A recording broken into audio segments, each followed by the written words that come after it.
Mes chers collègues, bonjour à toutes et à tous.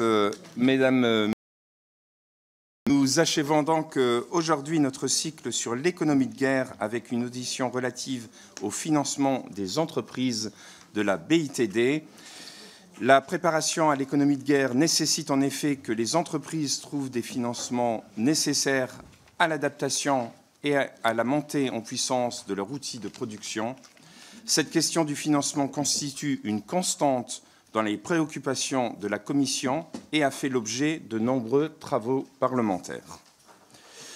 Nous avons pu noter à travers nos auditions et visites sur le terrain une légère amélioration du financement du secteur de la défense au cours des dernières années, mais trop souvent encore, nos entreprises de défense souffrent d'un déficit de financement privé en dette ou en capital qui empêche leur modernisation ou leur investissement. La question d'un outil de financement spécifique dédié aux PME-PMI de la BITD, par exemple un nouveau livret d'épargne dédié à l'industrie, se pose.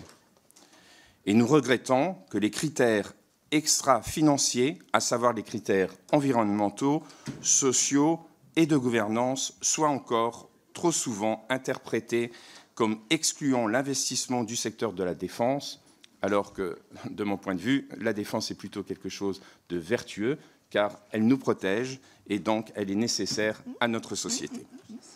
Pour essayer de mieux comprendre la réalité à la fois des difficultés rencontrées et des efforts entrepris en faveur des entreprises de la BITD française, nous avons invité deux acteurs importants du financement de la BITD française, représentant le privé et le public.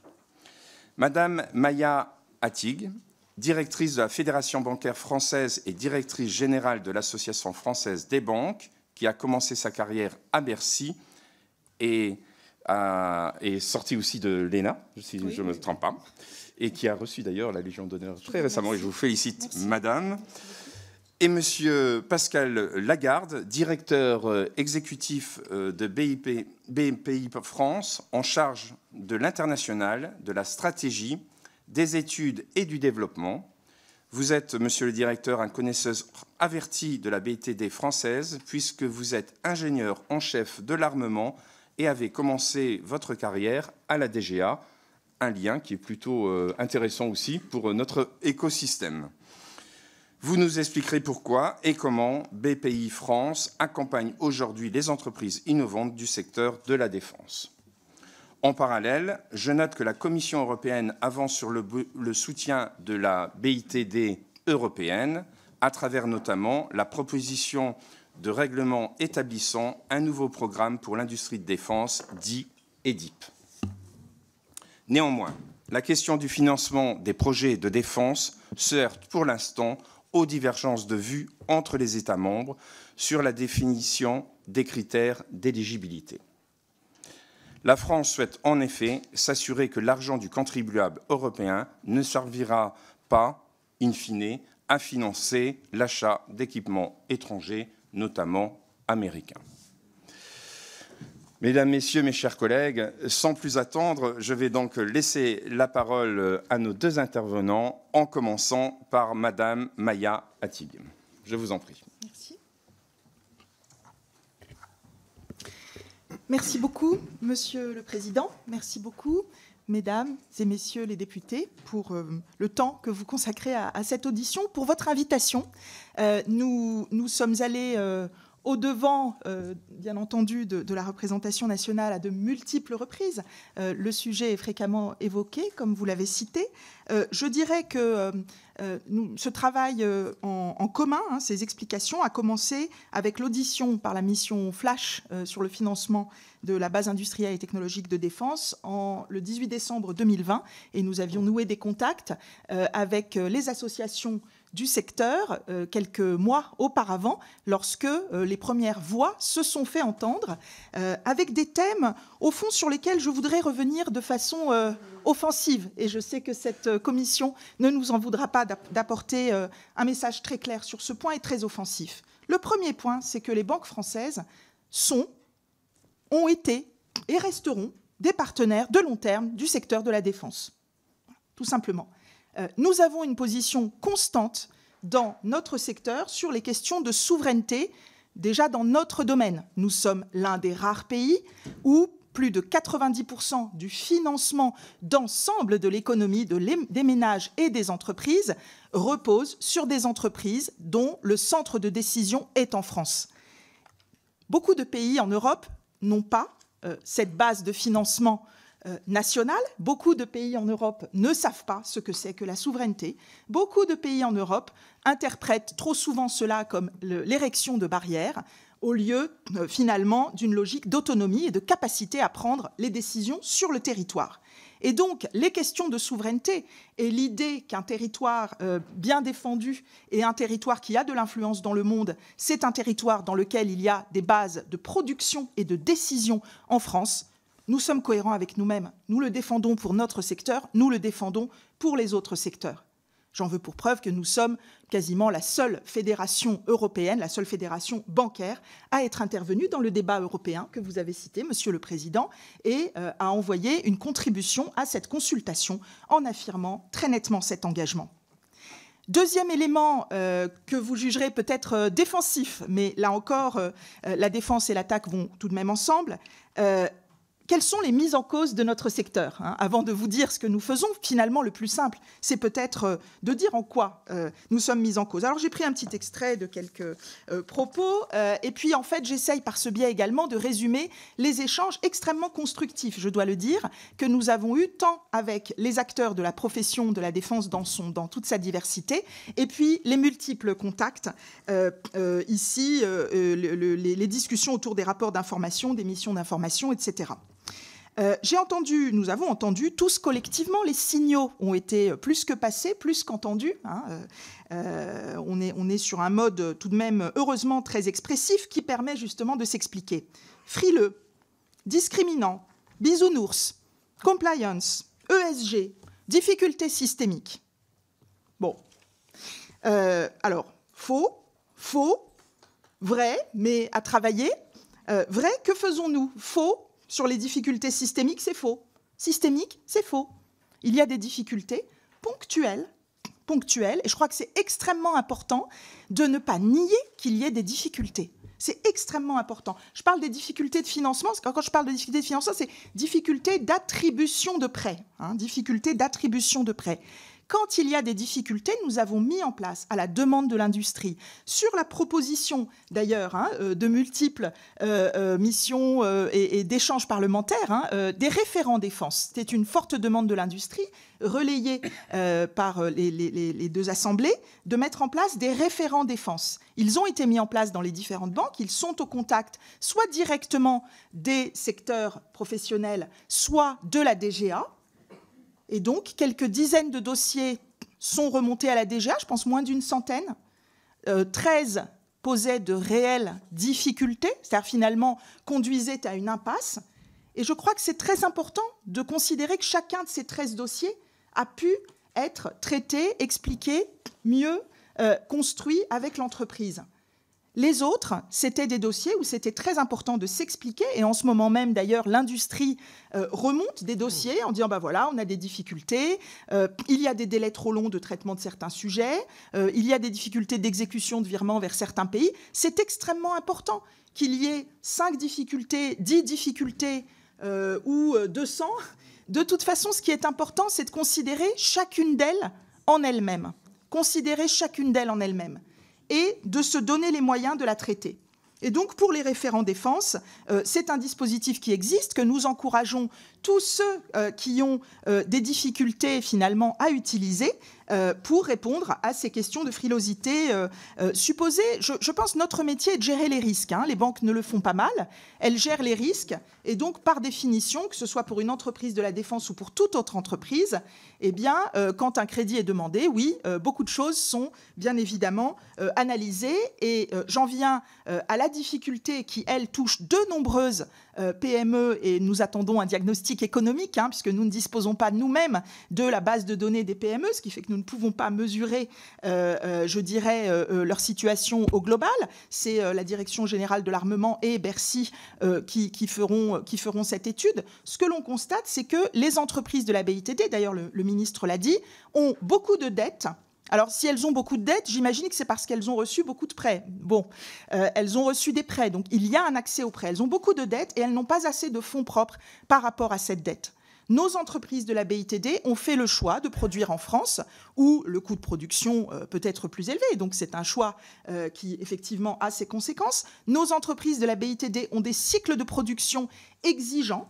Elles ne reçoivent pas, notamment dans les chaînes de sous-traitance, elles ne reçoivent pas les fonds au rythme régulier qui leur permettrait de consolider leur position financière, et elles manquent de fonds propres. Soit parce qu'elles ne souhaitent pas ouvrir leur capital, pour certaines, c'est-à-dire qu'en fait, elles vont jusqu'au bout de leur ratio dette sur fonds propres, et donc elles ne cherchent pas à ouvrir leur capital pour augmenter aussi leur capacité de financement, mais de toute façon, il n'y a effectivement pas d'instrument large qui permettrait à des investisseurs particuliers, alors particuliers fortunés, je préfère le mentionner, c'est-à-dire qu'aujourd'hui, l'épargne populaire et l'épargne des classes moyennes est très largement orientée vers des produits totalement sans risque, et les produits sans risque ne sont pas compatibles avec un investissement en actions, qui serait nécessaire de manière croissante dans ces entreprises. Il n'y a pas de formule magique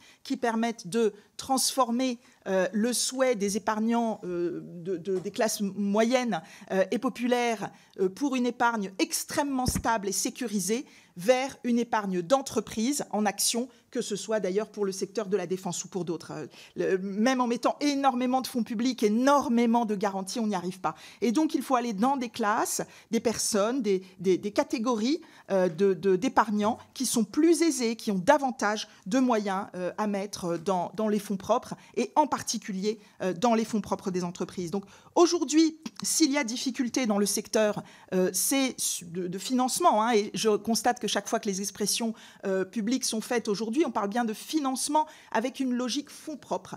Le crédit est vraiment aujourd'hui distribué, et encore une fois, nous appelons publiquement, puisque c'est filmé, mais nous avons déjà appelé à de très nombreuses reprises tous ceux qui le voulaient. Leur banquier et les écoutera. Je veux dire, ce sont des métiers où on a des discussions musclées. Je parle du secteur de la défense. Je ne pense pas que quiconque ait peur d'aller parler à son banquier.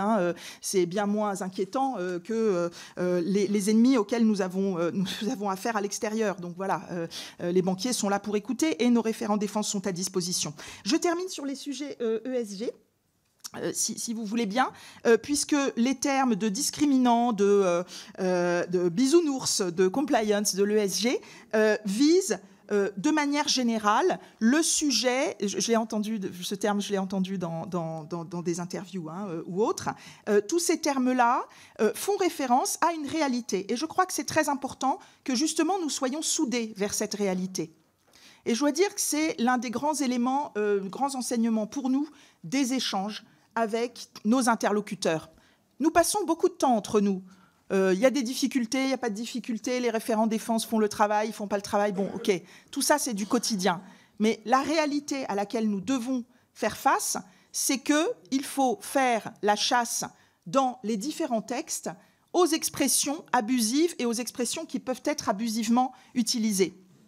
Je vais parler très simplement. Le terme d'armes controversées, c'est un point de fixation aujourd'hui. J'ai regardé les politiques de crédit des différentes banques.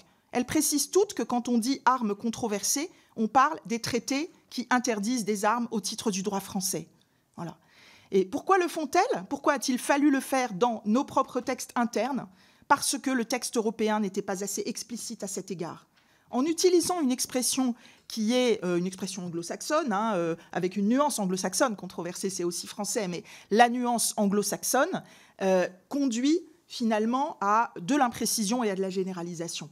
Et donc ça, il faut le corriger, il faut le rappeler. Vraiment, dans nos politiques de crédit, je tiens à votre disposition ces extraits, on indique bien que les armes controversées, ce sont les armes interdites on cite les traités, on ne dit pas que ce sont les armes interdites, mais on cite explicitement les traités. Et nous pensons que les textes européens doivent être beaucoup plus clairs à cet égard.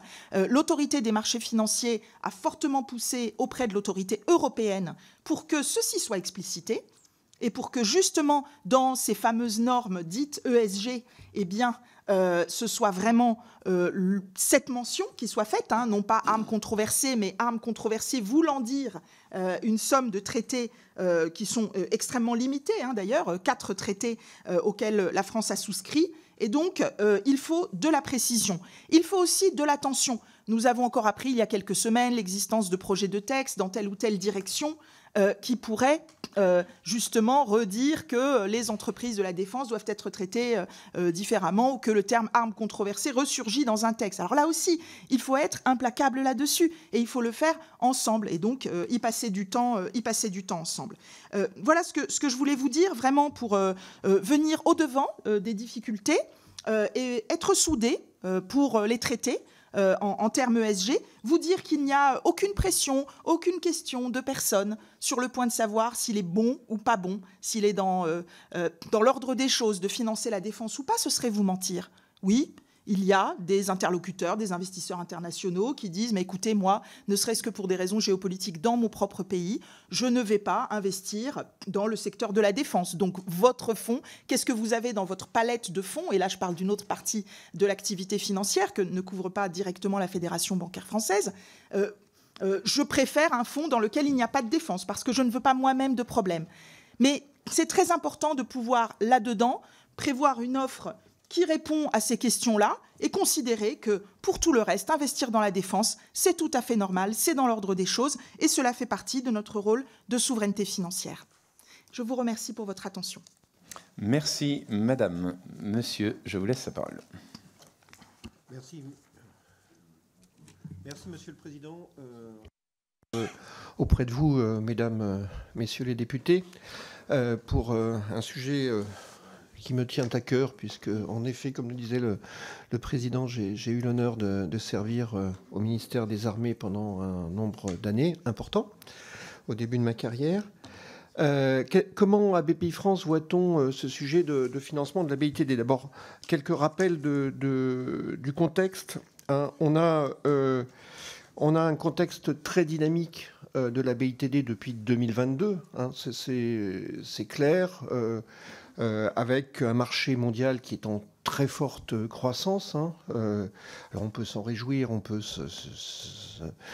le déplorer, mais c'est un fait. Et puis, voilà, une augmentation depuis 2009 qui est très forte. Hein. Donc on n'est plus, je dirais, dans la période des bénéfices de la chute du mur. Hein. C'est largement terminé. Il y a des pays d'ailleurs qui l'avaient largement terminé depuis longtemps, même depuis la chute du mur. Et puis une LPM qui a beaucoup changé les choses également, hein, qui donne une certaine visibilité longue. Hein, vous en êtes bien sûr les artisans, pour notamment les maîtres d'œuvre industriels. Donc les grands industriels de l'armement ont dorénavant, je pense, une certaine visibilité sur ces grands programmes. Néanmoins, il faut que la BITD, et là je parle plutôt des sous-traitants, doit évoluer pour prendre en compte cette nouvelle donne. Et ça, c'est notre analyse que nous partageons évidemment avec la DGA et avec Bercy. Donc, ils sortent en effet, comme ça a été dit précédemment, d'une période difficile. Et les études qui ont été menées sur la période 2016-2021 montrent en effet plusieurs choses. D'abord, le fait qu'elles sont comparativement à des équivalents industriels, je parle bien d'industrie, là on est dans le monde de l'industrie, plus endettés, sans doute ayant moins de fonds propres, faisant plus de R&D que le reste des sous-traitants de l'industrie, et ayant des modalités de paiement qui sont parfois structurellement plus difficiles parce qu'il y a des modalités de réception des matériels qui ne dépendent pas forcément du sous-traitant. mais du maître d'œuvre industriel.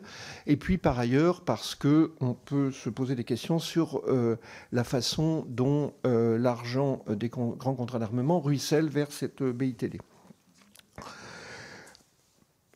Dans le cadre de cette économie de guerre, il y a un travail sur l'outil industriel qui est à faire, hein, qui est important. Donc d'abord, il faut exploiter la visibilité de la LPM. Il faut que ces boîtes soient capables ces entreprises soient capables d'exploiter la visibilité donnée par la LPM. Il faut simplifier les produits. Il faut sécuriser des RH. Ça a été très longtemps une très grande difficulté du monde de l'industrie de façon générale en France. Depuis quelques années, la problématique d'embauche était une problématique importante. Il faut sécuriser les chaînes d'approvisionnement et puis il faut favoriser l'accès au financement privé. C'est un des objets de cette discussion. Il y a aussi un autre point qui est assez important, c'est l'intrusion dans le monde de la BITD des startups technologiques. Donc ça, c'est quelque chose d'assez nouveau. Sans doute a été fortement impulsé par la création de l'AID au sein du ministère des Armées, l'Agence d'innovation de défense, et avec une attention plus forte vers l'innovation qui ne vient plus forcément uniquement des grands contrats de R&D passés par le ministère des Armées vers sa sphère d'influence, mais aussi par la création de solutions pilotées, en fait, drivées par le marché privé vers la défense. Donc on a un système important. Je pense par exemple ce qu'on appelle en bon français le New Space ou le quantique ou tout ce qui tourne autour de la blockchain ou des choses dans ce genre-là qui font qu'il y a des innovations très importantes qui arrivent et qui sont utiles pour les programmes d'armement. Alors, dans ce cadre-là, comment nous, on accompagne, en tant que BPI France, le développement des entreprises de la BITD? Donc, on a un continuum défense. D'abord, on participe à cet accompagnement, aussi bien sur les enjeux structurels, l'export, l'innovation, l'accompagnement de la croissance, mais aussi les enjeux plus récents liés à cette augmentation de cadence, accès au financement, accélération de l'activité, réduction des goulots d'étranglement, goulots d'étranglement auxquels on a beaucoup travaillé avec la DGA, et constitution de stocks stratégiques. Alors, nous, on dispose d'un certain nombre de solutions de financement pour tout ça. D'abord, un premier point d'investissement, de financement et d'assurance export, de conseil.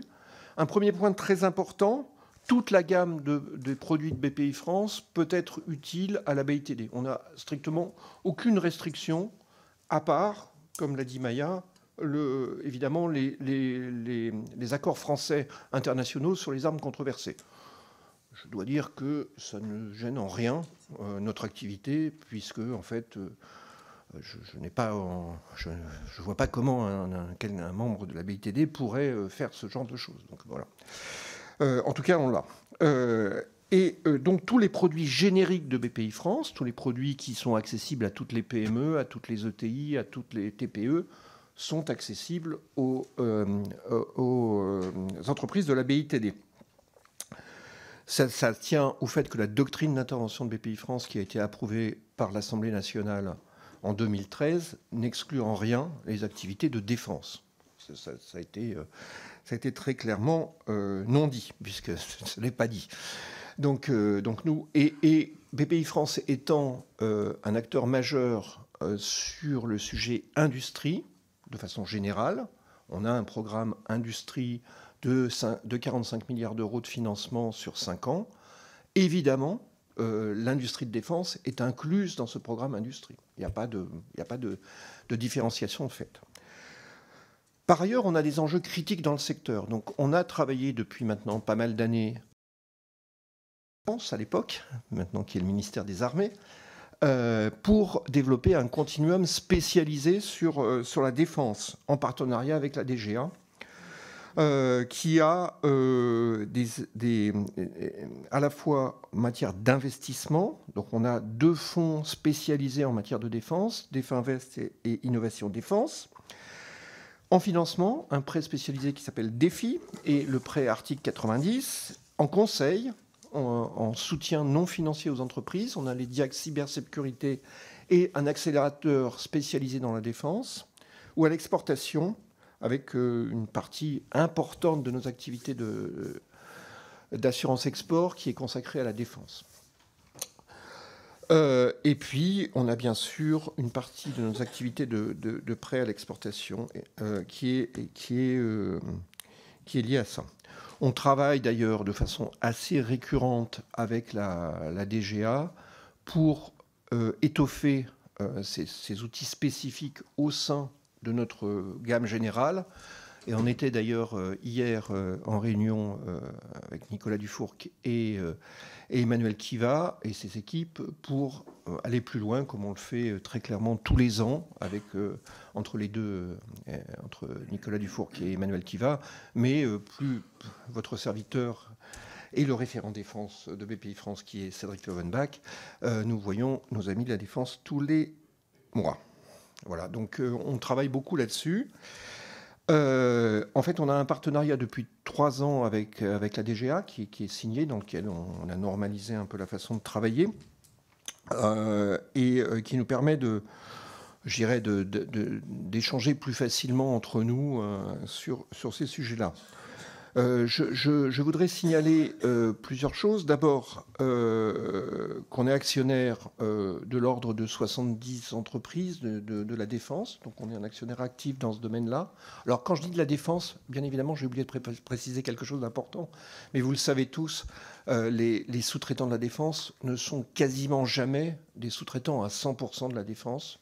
Ce sont des entreprises qui ont une part d'activité dans le domaine de la défense plus ou moins importante, qui peuvent être critiques sur certains programmes, mais qui, vu de cette entreprise, n'est pas forcément totalement 100%, quoi, en fait, très rarement. Alors, peut-être quelques points d'accroche sur les produits spécialisés. Donc, on a un fonds historiquement important, puisque c'était le premier outil que l'on a créé avec le ministère des Armées, qui s'appelle Definvest, qui est ciblé en tant qu'investisseur sur la défense. Donc, la BITD, il n'intervient que dans des entreprises qui sont considérées comme stratégiques par la DGA, pour des raisons diverses. Ça peut être des entreprises dont la technologie est stratégique, dans lequel le savoir-faire est stratégique, ou c'est un nœud d'étranglement dans un certain nombre de programmes. Donc on est intervenu là-dedans dans des entreprises à la fois innovantes ou des entreprises beaucoup moins innovantes, ou déjà plus matures, comme Préliguin, Calray, ou Fichou, ou Maza, ou Tétis. Donc voilà, je vous donne des noms, hein, c'est du name dropping, mais voilà, ça donne quelques idées sur ce genre de société. Donc à la fois des entreprises innovantes, start-up, et des entreprises beaucoup plus classiques qui ont parfois plusieurs dizaines ou centaines d'années de vie. Le Fonds Innovation Défense part d'un autre principe, ce sont des innovations qui peuvent être utiles à la défense. Donc on travaille avec l'AID là-dessus. Donc on a des entreprises comme Pascal ou Candela dans le domaine du quantique, ou dans le domaine de l'intelligence artificielle, ou des entreprises comme Greener Wave dans le domaine des antennes reconfigurables par software. Donc on voit bien des choses qui sont très, très différentes. L'accélérateur défense, ça c'était quelque chose que l'on a créé avec la DGA il y a maintenant 2 ans. C'est un accompagnement non financier de 30 entreprises pour le premier, qui sont des entreprises qui ont été vues par la DGA comme étant très sensibles, qui vont devoir augmenter leur cadence de production, rentrer dans un mode de fonctionnement différent. Et donc, pendant 12 mois, sur ce premier interlocuteur, on les accompagne méthodologiquement sur une façon de travailler pour aller plus vite, plus fort, quoi, en gros. Le taux de satisfaction, puisque cette accélération a été terminée, est absolument énorme. C'est-à-dire que les entreprises ont été hyper contentes de faire ce travail avec nos équipes et les consultants qu'on utilise pour ce travail, et les consultants et les universités et grandes écoles qui travaillent sur ce sujet. On doit relancer cette année un 2e accélérateur. Voilà. Et écoutez, je pense que je vais dire 2 mots maintenant de 2 choses. D'une part, on a lancé un porte-à-porte auprès de 1000 entreprises de la BITD pour leur parler, en leur disant est-ce que vous pensez que vous avez besoin de financement, nous, on peut vous aider. Je rappelle par ailleurs, pour faire le joint avec l'intervention de Maya, que lorsqu'on intervient en prêt, BPI France, on intervient toujours aux côtés d'une banque privée. Donc tout ce travail se fait bien évidemment en bonne intelligence sur la partie bancaire et puis en bonne intelligence avec les fonds d'investissement sur la partie investissement. Quelques mots sur les montants. Donc on a dépassé l'année dernière 1,2 milliard d'investissement, de financement et d'accompagnement dans le monde de la défense, de la BITD, sachant que l'APE a en charge la partie des grands groupes de la défense. Donc nous, on n'est pas du tout dans les Thales, Safran et autres grands groupes maîtres d'œuvre industriels. Donc il n'y a pas cette partie-là dedans. Et c'est une croissance très forte depuis 2018, puisqu'on a quasiment doublé, en fait, notre engagement global. Là, je parle d'investissement, financement, innovation. Je n'inclus pas les chiffres de l'assurance export, parce que ça changerait beaucoup la donne. L'assurance export, et c'est pas... Ce n'est pas François Lefebvre qui va me dire le contraire, a une activité très forte dans le domaine de la défense qui oscille entre, au pic, 20 milliards et actuellement on est plutôt à 10. Donc voilà, c'est pour ça qu'on n'additionne pas ces chiffres par honnêteté intellectuelle, sinon ça ferait des très gros chiffres. Quelques mots sur les sujets ESG et doctrine. Moi, je partage évidemment. Alors, pour tout vous dire, j'ai en charge aussi les sujets ESG à BPI France. Donc, je suis très à l'aise avec ça. J'ai pas dit j'abandonne parce que je fais de la défense. Moi, je considère que le financement des activités de défense participe à l'ESG. Je pense que si M. Poutine venait à prendre contrôle de notre continent européen, on ne parlerait plus beaucoup d'ESG. Donc je pense que c'est très utile d'avoir des activités de défense. Je pense par ailleurs que rien dans les grands principes de l'ESG mondial n'impose ce genre de choses. Il y a un sujet d'image vis-à-vis d'actionnaires, de gens qui eux-mêmes sont pas dans cette ligne-là, puisque d'appréciation, je dirais. Et je suis tout à fait d'accord avec ce que vous disiez, Monsieur le Président, en début de séance. On a un vrai sujet européen autour de ça, avec un manque de cohérence parfois entre les différents pays sur ce sujet, ou entre les différentes personnes, ou entre les différents organismes. Je pense que le Parlement européen a un rôle très important à jouer dans le domaine. La commission de défense est importante. Je pense également que le symbole de la nouvelle commission, avec les doubles nominations estoniennes et lituaniennes, sont quand même très forts. C'est très très fort. Je pense qu'on ne peut pas faire un signe politique plus fort que ça. On a une commission européenne qui maintenant, je pense, très largement en ligne. Ça, la commission ne pose pas problème. Je pense qu'il reste des problèmes à résoudre, et notamment dans la doctrine de la BEI. La doctrine de la BEI reste à travailler. J'arrête là, à la demande du Président. Mais, merci beaucoup. Ne vous inquiétez pas, vous allez pouvoir vous exprimer à travers les questions de mes collègues qui vont vous interroger, je n'en doute pas. Ça sera intéressant à un moment aussi si vous pouviez nous donner les noms des banques qui ne jouent pas le jeu, parce que je pense que ça serait assez intéressant que nos concitoyens connaissent finalement quelles sont les banques qui manquent de patriotisme économique, parce que quand on fait le choix d'une banque, je pense que, en tout cas pour moi, c'est un critère. Donc je pense que ça sera peut-être aussi intéressant d'évaluer. Oui, n'hésitez pas, madame, vous vouliez dire quelque chose ? Oui, enfin... Oui, enfin... D'abord, ce n'est pas un jeu, effectivement. Donc, c'est vrai que l'expression de patriotisme économique fait partie de ce que font toutes les banques. Quand des banques... Alors, d'abord, le paysage bancaire, sans faire de longues exposés dessus, vous avez 6 groupes bancaires qui font quasiment 90% de l'activité en France. Ensuite, vous avez des banques étrangères en France qui font quelques pourcents. Et puis, vous avez des établissements tout petits, avec des bilans tout petits, et à l'intérieur des grands groupes également, vous pouvez avoir quelques entités très spécialisées, mais cantonnées, qui ont des bilans tout petits et donc des prises de risques faibles sur le secteur de l'industrie, de manière générale. Sur le secteur de la défense, puisque c'est un secteur qui, comme l'a montré Pascal Lagarde, est un secteur qu'il faut connaître. Donc voilà, ce que je veux dire, c'est qu'une banque qui ne travaille pas du tout avec le secteur de la défense et qui dit « je ne travaille pas avec vous », ça ne va pas forcément être, et même le plus souvent, ce n'est pas un sujet ESG, sauf vraiment peut-être quelques exceptions, mais minimes et totalement assumées par les intéressés. C'est le plus souvent des sujets de capacité à accompagner correctement les clients en montant. Voilà, donc c'est ça. Voilà. C'est ça, mais voilà. Pour moi, vous avez noyé le poisson. Je pense qu'un chat, c'est un chat. Voilà.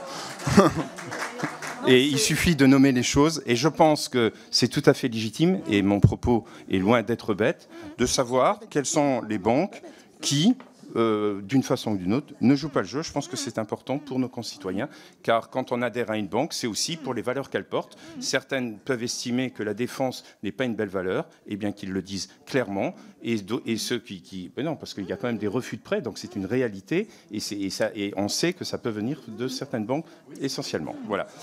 La parole est aux orateurs de groupe, et je passe à présent la parole à Thierry Tessan pour le Rassemblement national. Alors, pardon.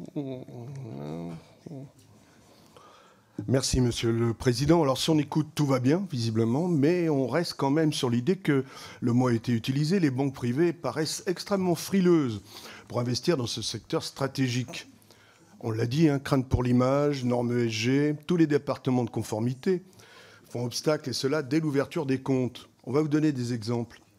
Un sous-officier vétéran souhaite mettre à profit son expertise pour développer un outil opérationnel de combat. Son projet validé à toutes les étapes par le ministère est stoppé lorsqu'il sollicite le secteur bancaire. La BNP Paribas et la Bred Banque Populaire lui refusent l'ouverture d'un compte professionnel pour des raisons entre guillemets éthiques.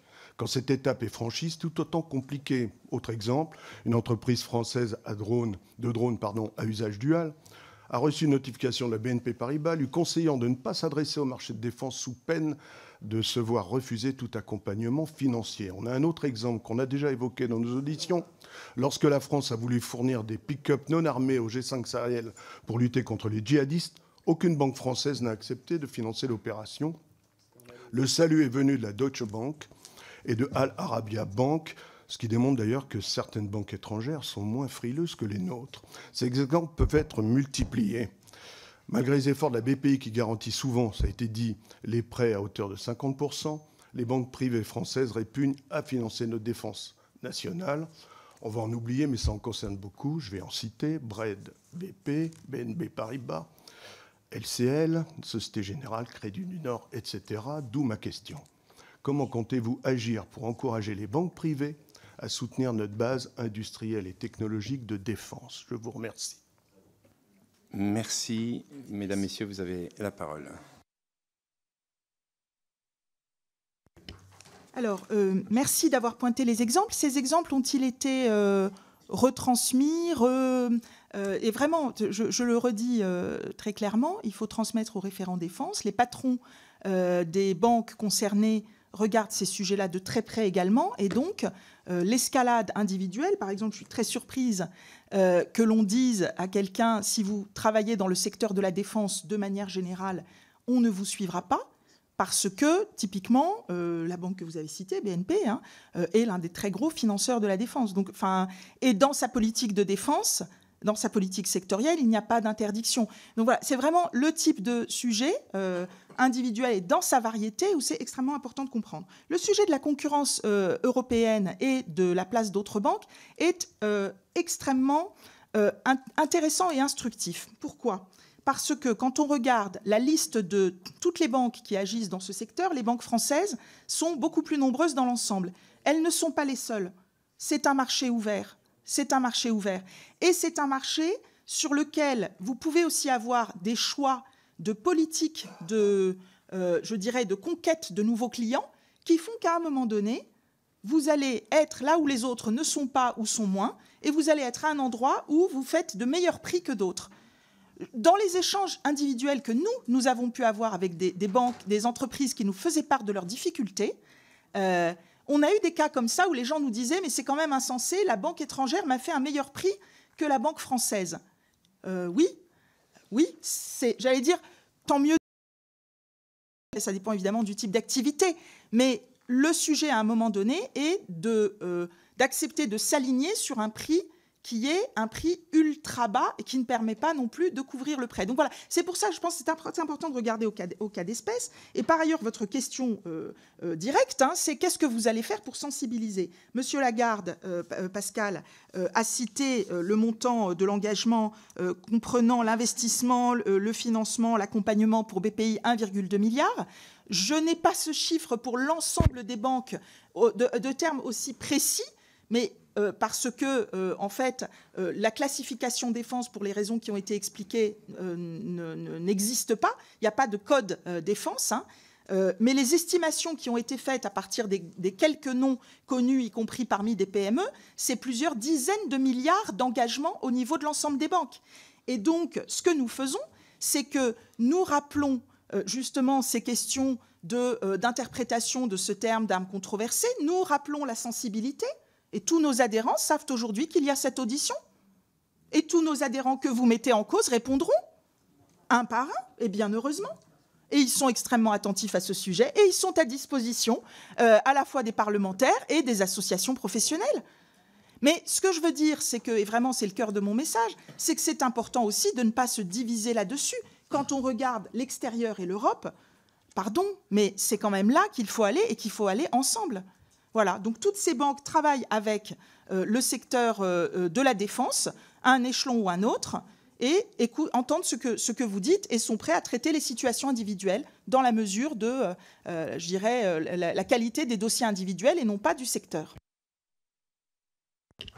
Monsieur le député, moi je réponds à votre question également. Qu'est-ce qu'on peut faire côté BPI France pour aider les banques privées notamment, puisque là on parle plutôt de prêts, si je ne m'abuse, à servir, je dirais, les besoins financiers de la BITD. Je dirais, vous l'avez cité, nous on est tout à fait à l'aise pour garantir ces prêts. On est aussi à l'aise pour garantir, pour co-intervenir, comme on le fait très classiquement avec les banques privées, en cofinancement sur des prêts moyen-long terme auprès des banques privées à 50-50 en gros. C'est notre, donc on partage le risque une nouvelle fois. Et on est également, on a l'outil un peu classique également de court terme, qui est dans le domaine de la défense parfois un outil important à cause des délais de paiement. Donc on a aussi cet outil qui permet, je dirais, de simplifier un certain nombre de montages financiers. Vous avez pointé un sujet sur, je dirais, quelque part un peu l'export, qui pose un problème un peu particulier, qui n'est pas forcément simple, je dois dire, qui est la problématique de financement d'opérations dans des pays qui ont une image, je dirais, parfois un peu moyenne dans notre écosystème et qui, sur des opérations qui ne sont pas forcément des opérations gigantesques. Donc sur des petites opérations dans des pays, mettons par exemple, l'Afrique est un bon exemple, par exemple, dont on peut parfois, certaines ONG peuvent dire qu'il y a des difficultés, des façons de financer un peu étranges, etc. Là, c'est un sujet qu'on essaye nous aussi de prendre à bras-le-corps au travers de non pas l'assurance export, mais des crédits export de BPI France. Donc, on a une activité de financer les acheteurs des produits français, des PME et des ETI, dans des géographies qui peuvent être compliquées. On a financé des bateaux dans un pays africain récemment. C'est pas très facile. On a une limite à notre capacité d'engagement dans ce genre de projet.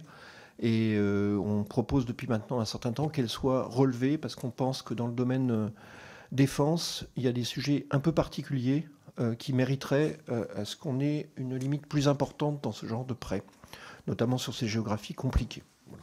Donc ça, je pense que c'est important parce qu'il y a un problème d'image sur un certain nombre de pays qui me semble réel cette fois-ci. Merci. La parole est à Karl Olive pour le groupe Ensemble pour la République. Merci, Monsieur le Président. Cher Jean-Michel, d'abord, je veux vous dire qu'on est fiers de notre Président.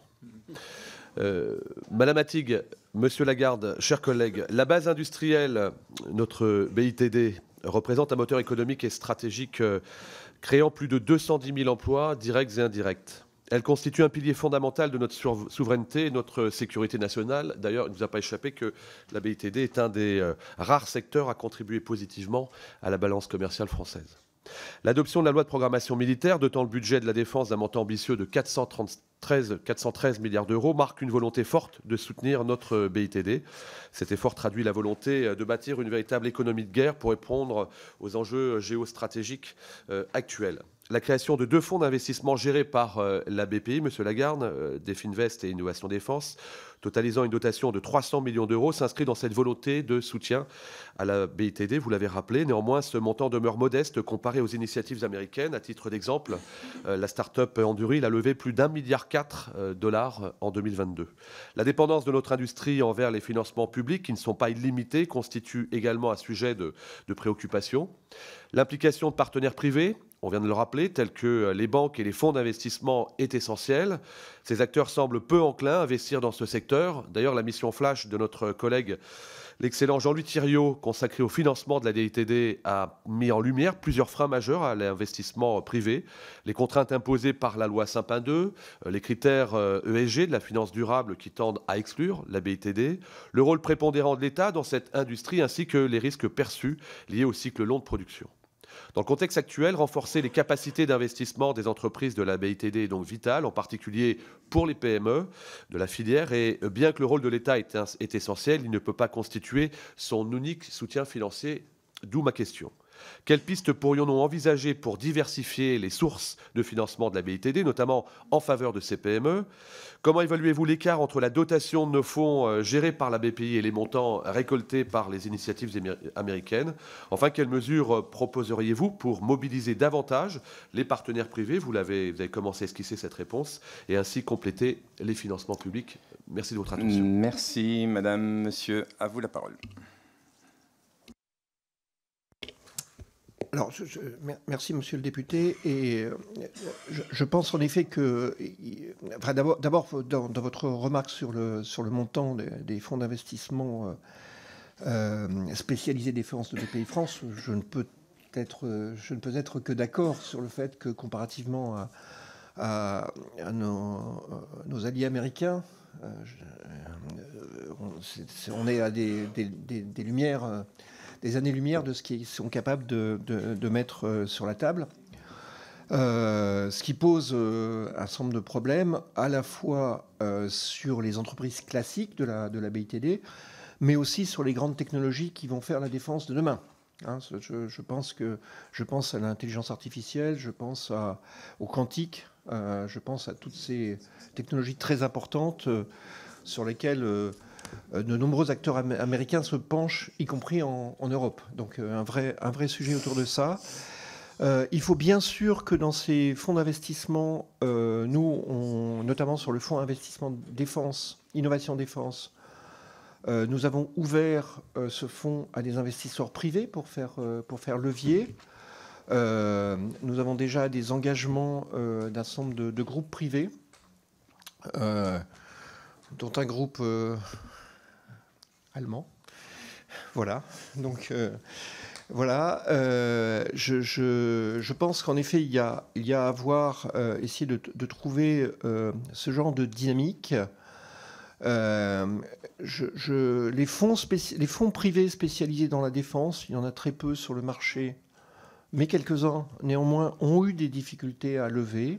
Je pense qu'il y a un problème de culture des grands, des grands investisseurs français et européens dans ces fonds, qui ont parfois eux-mêmes des doctrines d'investissement qui peuvent exclure le secteur de la défense. Donc là, on n'est pas au niveau des opérateurs ou des intermédiaires financiers, mais plus au niveau des investisseurs, de ce qu'on appelle en bon français les asset owners, qui eux-mêmes peuvent avoir des doctrines qui sont différentes et qui sont parfois un peu difficiles à gérer vis-à-vis du monde de la défense.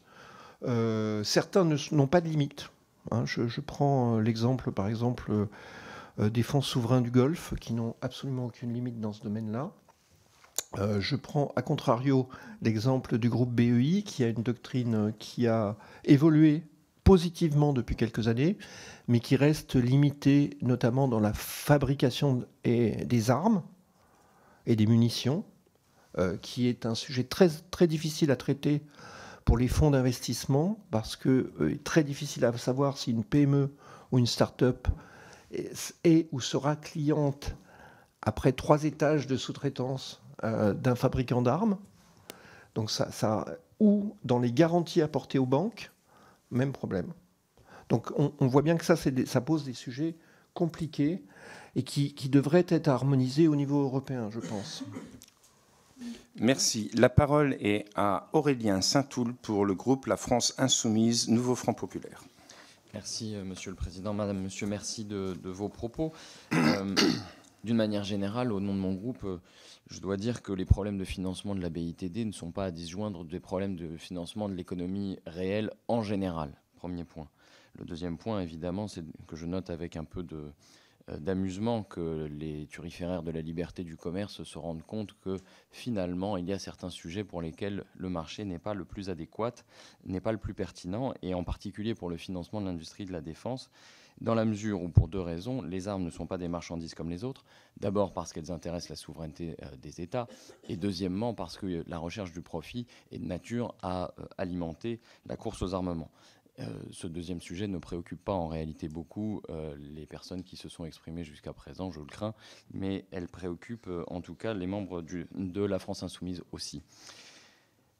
La troisième observation, c'est que évidemment les difficultés que nous rencontrons dans le secteur aujourd'hui sont l'effet de la privatisation du secteur précisément, qui a été engagée résolument, disons il y a une 30aine d'années, et qu'il faut être capable de regarder cette transformation comme non pas inéluctable, mais bien comme un choix qui a été fait et dont nous payons aujourd'hui les conséquences. Voilà. 2 questions très précises. Monsieur le Président, vous nous disiez que nous clôturons aujourd'hui ce cycle. J'en profite pour préciser qu'hier, avec d'autres collègues, nous recevions les représentants de l'entreprise Vancorex et renouveler l'invitation à aller visiter cette entreprise qui est en grave danger. Et vous posez la question, Monsieur Lagarde, de savoir comment BPI travaille en coordination, par exemple, avec le comité interministériel de restructuration des industries, avec l'Agence des participations de l'État. C'est un aspect dont vous n'avez pas parlé. Et puis à vous, Madame Attig, plus particulièrement, j'aimerais savoir quelle est la position de la Fédération bancaire française sur le financement de la défense, des industries de défense, notamment par les OCAPSA. C'est un sujet qui intéresse en particulier les Forges de Tarbes, que je suis particulièrement, comme vous le savez peut-être. Merci, messieurs, madame. Madame, monsieur, la parole est à vous. Merci, monsieur le député. Pour la première question, alors l'entreprise Vancorex, bien sûr, on est au courant, hein, on est dans les discussions, on en parlait hier avec la DGA, donc on est au courant.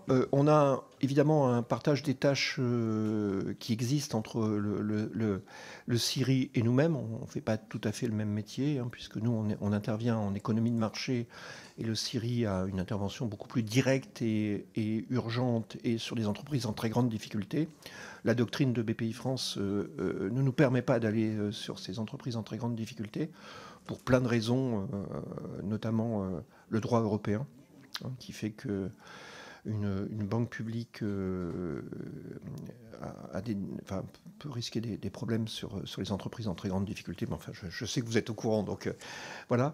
Il n'empêche que nous travaillons avec à la fois le Trésor et les armées sur ce genre de sujet. et que nous essayons de trouver des solutions parfois en travaillant, je dirais, avec les donneurs d'ordre qui peuvent être proches de BPI France. Voilà, des choses dans ce genre-là. Parfois, en fonction de la difficulté de l'entreprise, l'outil utilisé, que nous utilisons souvent pour ce genre de difficultés, c'est le court terme, parce que c'est un outil qui permet de redonner du souffle aux entreprises. Et c'est un outil qui nous semble assez intéressant sur ce genre de choses. Voilà. Donc je ne dis pas que sur Vancorex, c'est ce qu'on va faire, parce que je ne connais pas suffisamment bien le dossier, mais on est évidemment dans la boucle de cette affaire.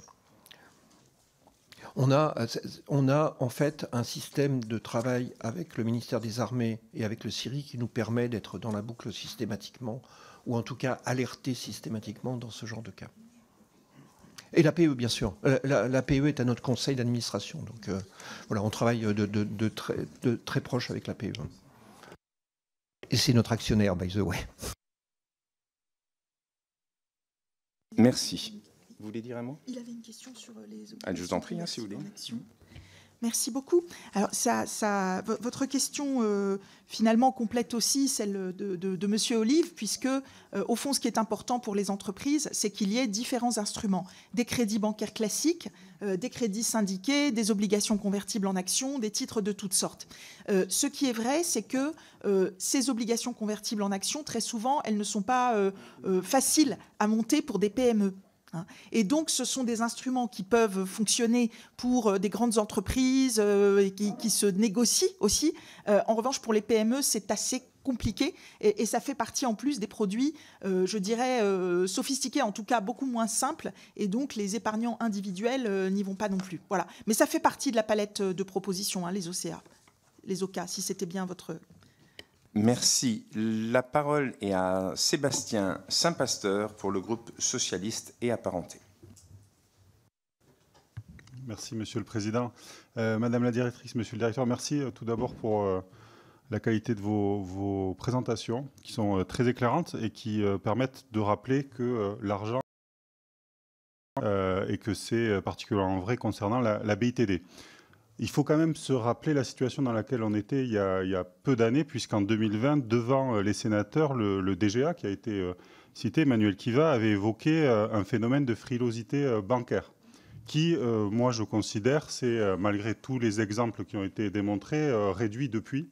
Il y a une évolution quand même positive au niveau de la capacité d'accès au crédit et même de l'attractivité des entreprises sur les secteurs et sur certains marchés. J'y reviendrai. Un rapport sénatorial réalisé il y a peu de temps avait formulé 18 recommandations, parmi lesquelles certaines ont été reprises, comme la mise en place du fonds Definvest, qui a été créé en 2018, ou encore l'accélérateur défense. D'autres propositions avaient été abordées, dont une sur la création d'un livret d'épargne défense souveraineté. Vous avez évoqué, Madame Attic, dans vos propos introductifs, la difficulté de flécher, ou en tout cas d'orienter l'épargne ou les petits épargnants vers ce type d'investissement. Je pense que ça contribuerait au contraire à aussi éveiller un esprit de défense. Donc il faudrait peut-être trouver des chemins pour cela. Donc ça, c'est une première question. Est-ce que la création d'un livret d'épargne spécifique permettant aussi à des petits épargnants de contribuer au financement de nos PME vous paraît une idée intéressante? Est-ce qu'il faut aller vers d'autres outils financiers? Est-ce qu'il y a des outils d'innovation financière qui permettraient d'être plus intéressants? Ou faut-il, parce que je trouve que le mot assurance vie, il résonne particulièrement bien avec le secteur de la défense, trouver une fiscalité spécifique pour justement mieux flécher ces 300 milliards d'euros d'épargne privée dont le gouverneur de la Banque de France a évoqué hier la nécessité d'aller chercher. On voit que sur les marchés financiers, par contre, les grands groupes se portent plutôt bien. Dassault Systèmes a doublé depuis quelques années sa valorisation. Et donc, voilà, l'idée, c'est quel est votre point de vue sur des outils d'innovation financière ou un fléchage du petit épargnant vers les TPE, PME? Pardon d'avoir dépassé, mais je n'ai pas le chrono en face. Le chrono est là, mais il n'y a pas de souci. Merci. Madame, monsieur. Ouais. Merci beaucoup. Et je profite de votre question pour redire que nous ne disons pas que tout va très bien. Nous disons que là où ça va mal, c'est important de trouver un chemin pour résoudre ce qui va mal. Voilà. Donc, je veux être très claire là-dessus. Et le sujet du fléchage de l'épargne fait partie des choses, à la fois des idées les plus répandues et les plus difficiles à mettre en œuvre. Pourquoi ? Parce qu'en France, on est extrêmement habitué à des produits très, très simples. Très simples, très défiscalisés parfois, hein, comme le PEA ou le livret A, le plan d'épargne logement, etc. Et très peu risqués. Le PEL, voilà, les livrets. Alors, le PEA, vous prenez du risque dedans, mais pas dans les livrets. Et en fait, c'est quelque chose qui aujourd'hui, alors qui a toutes sortes de vertus, mais qui n'en a pas une. C'est-à-dire que dès qu'il s'agit d'aller choisir, d'être actif dans son choix, c'est-à-dire de dire, finalement, moi, je suis intéressé par telle ou telle dimension. En fait, l'épargnant ne prend pas le temps de le faire. Et le système est fondé sur le fait qu'il fournit une enveloppe et que cette enveloppe, elle est allouée du mieux possible. Alors, aujourd'hui, l'épargne, elle est utilisée à peu près pour moitié, un peu plus de moitié par la Caisse des dépôts pour les multiples usages d'intérêt général et pour le reste par les banques qui financent l'économie à ce travers. Et elles financent des PME notamment, y compris des PME de la défense. Donc aujourd'hui, il n'y a aucune impossibilité de financer les PME par ce biais. La réalité, c'est qu'aujourd'hui, si on ajoutait un produit fléché du type livret A ou à l'intérieur du livret A, spécifiquement pour la défense, en fait, on n'aiderait pas à résoudre ce sujet des fonds propres et ce sujet du financement de l'innovation auquel vous appelez. Parce que les fonds du livret A, ils financent très peu le risque. Et donc, c'est là le paradoxe, c'est que, au fond, pour un sujet qui est populaire et qui nous concerne tous, populaire au sens où très répandu, eh bien, les produits dédiés, qui sont des produits de prise de risque importante, c'est plutôt dans le PEA qu'ils pourraient se loger. Les différents fonds défense dont on a parlé tout à l'heure, ils lèvent de l'argent auprès d'institutionnels. C'est compliqué de lever de l'argent auprès de particuliers, même fortunés d'ailleurs. Voilà. Donc, réfléchir, sachant qu'on a déjà un PEA qui est un produit très, très défiscalisé, faire un produit soit identique qui finance la défense, bon, pourquoi soit un produit encore plus favorisé, mais plus que plus, je ne sais pas ce que c'est là qu'on est assez coincé. Donc, je pense que progressivement, il y aura davantage de fonds défense peut-être accessibles au grand public qui pourront être éligibles au PEA et que ça donnera une visibilité à tout ça. Et qu'aujourd'hui, il faut pleinement assumer aussi que le livret A sert à financer la défense. Il sert dans une proportion qu'on ne connaît pas, puisque la liste des entreprises de la base industrielle et technologique de défense n'est pas connue. Hein. Donc nous, on ne peut pas faire le calcul de combien on utilise pour ces entreprises-là. Mais aujourd'hui, le livret A, il sert aussi à ça. Voilà. Et donc, pour demain, peut-être des fonds plus nombreux, mais avec le même régime que le PEA et à l'intérieur du PEA. Merci. La parole est à Catherine Hervieux pour le groupe écologiste. Excusez-moi, monsieur, je vous en prie. Juste deux tout petits compléments à ce qui vient d'être dit. Premier complément, j'ai la joie et le plaisir de copiloter au sein du groupe Caisse des dépôts les travaux autour de la défense également. Donc, comme Caisse des dépôts est actionnaire de BPI France, nous travaillons évidemment avec le groupe. Et il y a une très forte dynamique qui s'est installée depuis quelques années autour de la défense, avec, sous l'impulsion de l'ancien directeur général Éric Lombard, maintenant ministre, et dans la continuité avec Olivier Sichel. Donc le groupe, que ce soit avec le livret A ou sans le livret A, a une très des infrastructures. BPI France étant dans la partie entreprise, mais le groupe ayant également des investissements dans le domaine entreprise, hein, sur sa partie grand groupe et sur un certain nombre de fonds d'investissement spécialisés. Donc ça, je voulais témoigner du fait que le groupe Caisse des dépôts est très impliqué.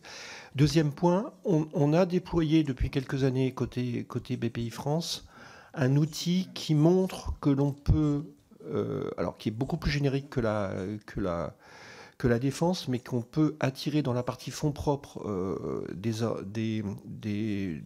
financement des Français, qui s'appelle BPI France Entreprise. On en est à la 3e génération, qui est une opération qui permet aux Français, à partir de 500 €, d'investir dans le portefeuille de BPI France de fonds d'investissement qui eux-mêmes investissent pas mal dans l'industrie française. Donc il y a une voie qui est possible et il n'y a aucun avantage fiscal dans cette opération. Donc sur la partie fonds propres, on a démontré au travers de ce produit, sur des montants qui restent modestes, mais qui sont quand même de 100 millions d'euros par tranche, par produit, que l'on peut intéresser les Français dans ce monde du capital investissement, y compris de la défense, puisque nous, dans nos investissements, il n'y a pas de problématique défense ou pas. Donc je pense que c'est un point intéressant de se dire, il y a peut-être une voie au travers de l'attraction que peut avoir le non-coté en termes de rentabilité pour avoir une amélioration de notre capacité de lever dans le monde du non-coté, y compris défense, bien sûr. Merci, monsieur. La parole est à Catherine Hervieux pour le groupe écologiste et social. Oui, monsieur le Président, Madame, Monsieur, donc, grand merci pour vos interventions. En mai 2024, le ministre des Armées, Sébastien Lecornu, avait averti les banques qui continuaient de bloquer les financements de PME de la défense en lien avec la dissuasion nucléaire et donc d'avoir recours au name and shame. Pourtant, la majorité des banques françaises mutualistes, comprenant le Crédit Agricole, le groupe BPCE et le Crédit Mutuel, ainsi que des banques d'investissement telles que BNP Paribas et la Société Générale, financent actuellement des industries de défense. Certaines ont par ailleurs publié leur politique sectorielle défense et sécurité, qui serait selon elles compatible avec les objectifs RSE ou encore leur raison d'être. Toutefois, les banques sont soumises au respect de critères extra-financiers et à leur publication. Le reporting ESG, vous en avez donc parlé, et le reporting RSE servent à la communication d'informations non financières, sociales, environnementales des activités d'une société, ainsi que sur son mode de gouvernance, ce qui n'est qu'une question d'image.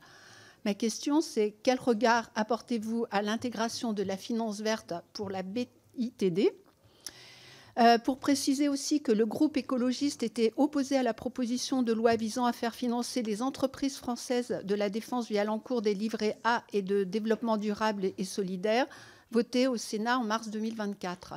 En effet, nous défendons la réorientation de l'épargne populaire vers des projets socio-écologiques dont l'urgence pour le climat ne vous échappe pas, j'en suis certaine.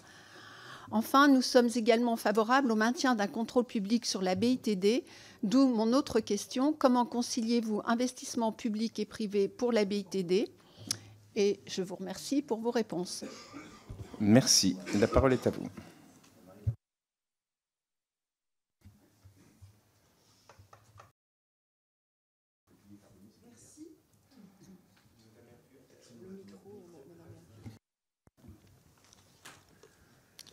Merci Madame la députée. Nous n'avons eu de cesse de demander qu'il n'y ait pas de traitement spécifique et excluant de la défense. Et donc la défense comme les secteurs, alors que la vision initiale des autorités européennes et des spécialistes de ce sujet était de dire que par nature, la défense ne pouvait pas entrer dans un cadre ESG positif. Et donc, tout simplement, du fait de l'impact qu'elle a, qu'a très bien exposé le Président, sur la souveraineté, sur la liberté sur notre continent, la défense, la capacité à se projeter, tout à fait logiquement, il faut regarder les critères en eux-mêmes, les questions de pollution, les questions sociales qui sont évaluées pour la défense le sont comme elles le seraient pour les autres secteurs, alors que la logique serait de dire que la défense doit être tout simplement exclue de cela. Donc pour nous, il y a une compatibilité. Et puis, sur le contrôle public, je pense que quand on regarde la structure de la base industrielle et technologique de défense, c'est 4000 PME, 4000 entreprises, enfin quelques grandes entreprises également, et donc qui montre la vitalité, la diversité d'activités, y compris dans le secteur privé, dans des activités civiles, pardon. Et donc la logique de nationalisation serait certainement incompatible avec la poursuite de cette vitalité. Merci Madame la députée pour votre question. Je pense qu'il n'y a pas d'incompatibilité de l'application des principes RSE-ESG à la BITD.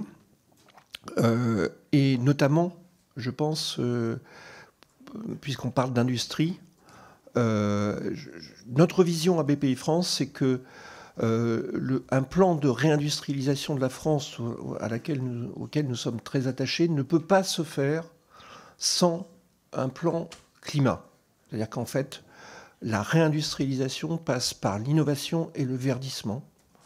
Et ça, c'est quelque chose d'absolument fondamental, auquel on croit fortement, auquel je pense une très grande partie des entrepreneurs et des PME croient fortement.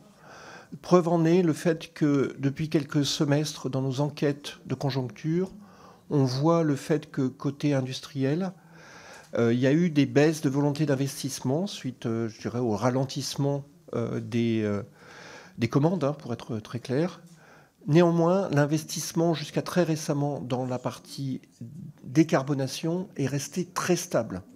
C'est-à-dire qu'en fait, on voit une prise de conscience et une nécessité dans toute la chaîne de ça, et notamment dans l'industrie. Donc, pour ne focaliser que sur le climat, qui est sans doute le point le plus sensible dans ce domaine industriel, je pense qu'on a quand même une convergence assez forte sur ce sujet.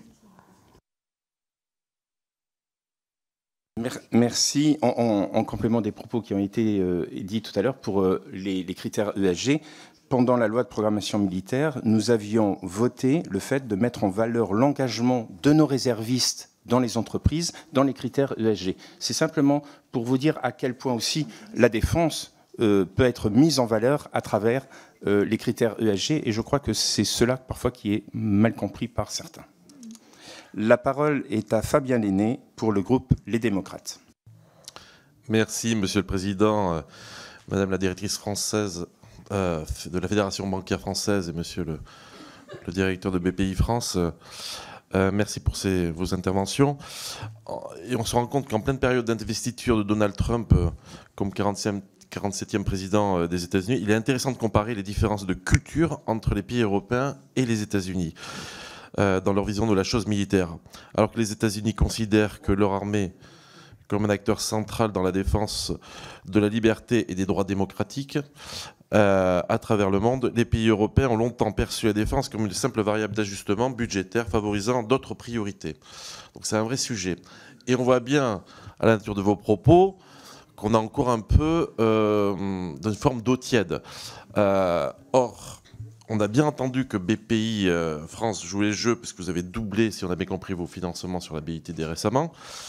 Par contre, Madame Attig, devant les parlementaires qui sont devant vous, on n'a pas vraiment eu la réponse à la question du président tout à l'heure sur quels sont les groupes qui financent, aujourd'hui les groupes bancaires qui financent la BITD. Et on ne parle pas nécessairement des grands groupes comme Dassault, mais on parle également des petits sous-traitants et des start-up qui sont indispensables. Je vous rappelle quand même la situation géopolitique dans laquelle se trouve notre pays, et particulièrement l'Europe, avec certaines nouvelles menaces, notamment à nos frontières. Donc ce n'est pas un sujet sur lequel on peut faire, me semble-t-il, de l'eau tiède. On a 6 groupes bancaires français, sérieux. Ils sont BNP Paribas, Banque Populaire avec la Caisse d'épargne, Crédit Agricole, Crédit Mutuel, Société Générale, Banque Postale. Parmi ces 6 groupes, il est quand même facile de nous dire, et j'imagine que vous n'êtes pas présenté devant des parlementaires français en commission défense sans le savoir, quels sont les 6, proportionnellement à leur chiffre d'affaires, à leurs engagements au montant des prêts, qui prêtent le moins et ceux qui prêtent le plus. Je pense que c'est une réponse que les parlementaires français qui siègent à la commission de défense, moi ça fait presque 7 ans, donc on a suivi beaucoup de débats ici, sont en droit de recevoir. Merci. Merci. La parole est à vous. Merci beaucoup. J'ai très peu de chiffres, très peu, parce que, tout simplement, on l'a dit tout à l'heure, il n'y a pas de code qui indique qu'une entreprise fait partie du secteur de la défense ou pas. Il y a des entreprises à activité duale. J'ai peu de chiffres, je vais quand même vous en donner un. Voilà. C'est que les financements sont à minima de 40 milliards d'euros. Alors, je ne parle pas de financement, pardon, je parle des crédits, uniquement des crédits. BPI a additionné les crédits, les différents types de financement, le soutien. Je ne sais pas si ça inclut le fonctionnement, parce que les questions de fond... Voilà, bon. Donc, voilà, au moins ce montant-là, sur les groupes que vous avez cités. Ce que je ne peux pas vous dire, c'est la proportion que le calcul que vous demandez, qui est de savoir en proportion de leur bilan quelle part ça représente, tout simplement parce que déjà, vous me poseriez la question pour un tout autre secteur, ce serait également la même chose. Donc, le secteur de la défense, oui, est très particulier, etc. Mais en fait, d'abord, il faut accepter aussi que les différentes entreprises ont des stratégies et des empreintes différentes. Je vous prends un exemple. Banque Populaire, Caisse d'épargne est très orientée vers les PME. Le poids des PME, des commerçants et artisans dans son activité est plus importante que celle de BNP Paribas ou de Société Générale, qui vont servir des entreprises internationales, des entreprises françaises. Donc voilà, on peut donner des chiffres, mais je crois que ce qui est important, c'est vraiment aussi de comprendre que chacun est engagé. Je souligne dans une conversation en aparté, Monsieur le Président, si vous me permettez d'en révéler, voilà. On voit que dans les banques publient pour la plupart des politiques sectorielles de risque. En fait, ce qu'on publie comme politique, c'est le risque qu'on est prêt à prendre sur un secteur donné. Alors, c'est vrai que ce n'est pas très commerçant de dire je vais expliquer comment je gère mon risque et voilà quel est le risque que j'analyse et tout. Et donc d'autres banques, une autre banque, là vous m'avez donné un exemple, qui est une banque qui fait partie du groupe Crédit Mutuel, qui elle dit c'est ma politique de risque et de soutien. C'est beaucoup plus commerçant, c'est vrai. Donc bon, je pense que chacun s'inspirant des meilleures pratiques, ça va progressivement s'expliquer comme ça.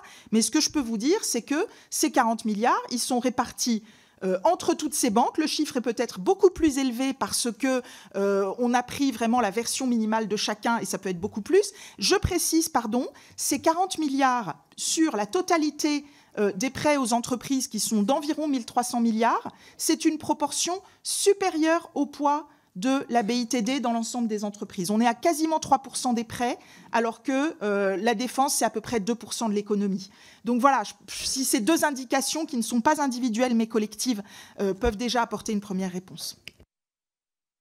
Merci. En complément de notre discussion, pour tout le dire, en fait, en même temps qu'on faisait nos travaux, j'ai regardé un petit peu ces 6 groupes, qu'est-ce qu'ils disaient. Et donc, j'ai trouvé Crédit Mutuel Arkea, il marque très bien soutien à la défense et il parle des armes qu'ils excluent. Donc, soutien à la défense. Et je vais sur Crédit Agricole, donc dans la feuille politique sectorielle industrielle de défense.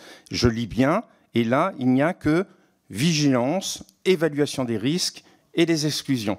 C'est-à-dire que, effectivement, chacun exprime mais vous dites c'est vendeur. Alors Arkea dit je soutiens la BITD. Bravo Arkea, Mutuelle Arkea. C'est pas vendeur, c'est patriote. C'est complètement autre chose. Et c'est ça que les 6 groupes français doivent comprendre. C'est que pour nous, parlementaires, et à l'unanimité pratiquement totale de notre Assemblée, nous voulons un soutien patriotique des banques pour notre BITD. Est-ce que je peux le dire ? Je vous en prie. Alors, je le dis, vous avez le soutien patriotique des banques pour la BITD. Non, mais c'est très clair. Et je le dis au nom de nos dirigeants qui, pour beaucoup, ne comprennent absolument pas pourquoi ce patriotisme est mis en cause.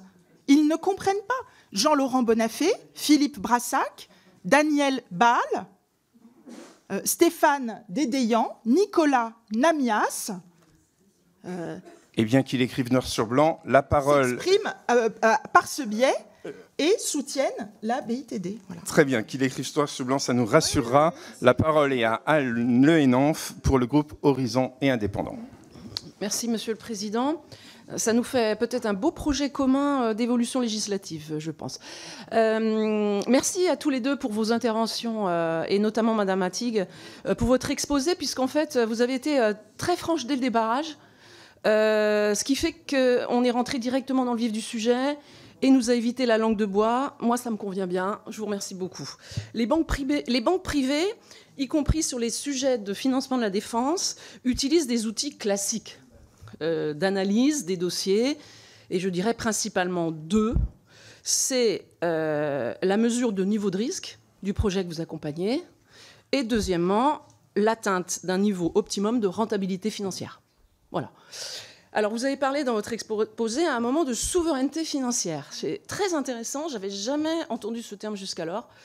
Et je souhaiterais en fait vous faire réagir, puisque vous l'avez cité, cette souveraineté financière, sur cette notion particulièrement au regard d'autres notions de souveraineté qui nous occupent aujourd'hui en France. Comment peut-on faire concilier souveraineté stratégique et souveraineté bancaire à quelques semaines de la parution de la nouvelle revue stratégique pour notre pays? Est-ce que vous êtes dedans, en clair? Et comment vous allez concilier souveraineté financière avec nos objectifs et nos ambitions sur la souveraineté stratégique de notre pays?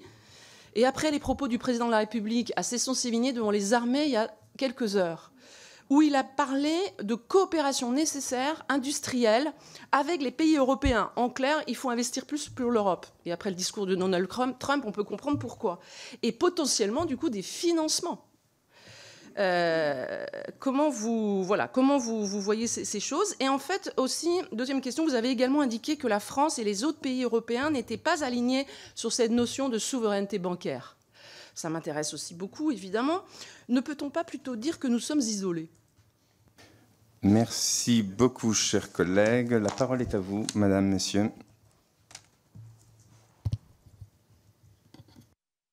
Alors, ce relatif isolement, hein, on ne peut pas parler d'un isolement, mais un relatif isolement, vient du fait qu'il y a peu de pays avec beaucoup de grandes banques sur leur territoire.